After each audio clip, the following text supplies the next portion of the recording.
principalement des blés anciens, pas que, puisqu'on a une variété moderne pour la baguette, parce qu'on a besoin d'un petit peu plus d'élasticité pour ce format-là. Et sinon, tous les autres blés qu'on travaille sont des blés anciens. Et le barbu du Roussillon, qui est un peu la vedette du lieu.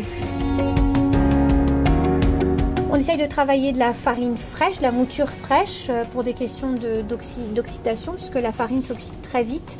Tout dépend de ce qu'on recherche, mais là, en l'occurrence, on cherche plutôt à avoir de la vie et d'avoir une activité enzymatique réelle avec le levain. Et pour ça, on a tout intérêt à avoir des moutures fraîches. On estime que les vitamines s'oxydent entre 48 et 72 heures. Donc après ce délai, il y a beaucoup moins d'intérêt nutritionnel. On travaille sur des moulins de type astrier. Comme Philippe le disait tout à l'heure, c'était un peu, enfin voilà, normal. C'est un peu le début de notre histoire. Le principe clé du moulin de type astrier, c'est que les deux meules sont séparées par un ressort. En fait, ça nous permet de gérer l'interstice entre les deux meules. Classiquement, dans un moulin à meules de pierre, c'est le poids de la meule supérieure qui écrase. Et à partir du moment où la recherche nutritionnelle nous conduit à vouloir extraire le son, mais si on l'écrase et qu'on le réduit en poussière, on ne l'a pas complètement expurgé. Donc l'idée est d'avoir une pression suffisante pour ouvrir le grain et venir en extraire le contenu. Ça, c'est une meule comme la meule supérieure qui est là.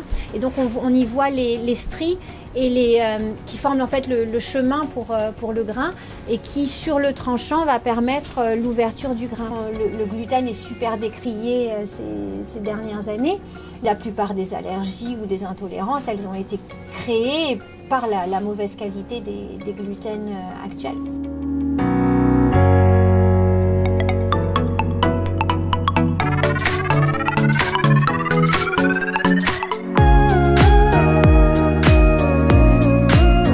Donc là, du coup, c'est le grand moulin. Donc c'est le même dispositif technique. Ce format-là, c'est ce que je disais tout à l'heure, c'est vraiment chouette pour nous de sortir 150 kg de farine du jour pour le lendemain. Là où ce serait beaucoup plus compliqué, il faudrait re-remplir la trémie, etc. sur le petit.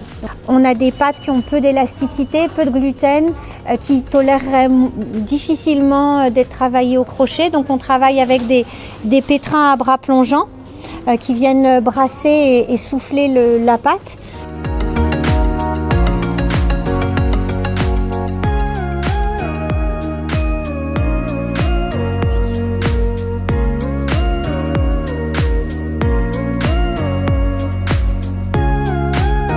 On travaille au levain, on fait 2 rafraîchis de levain par jour et on travaille sur des fermentations lentes de 12 à 18 heures.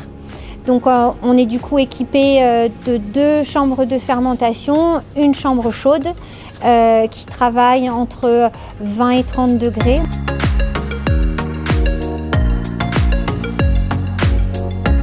Notre focale, elle est vraiment sur la restauration collective. Donc on travaille notamment beaucoup avec les écoles et avec des formats, on travaille beaucoup les formats moulés qui font bien la jonction pour les enfants. Le rotatif nous permet, avec un chariot, de cuire une centaine de kilos de pain. Voilà, je crois que je vous ai à peu près tout dit.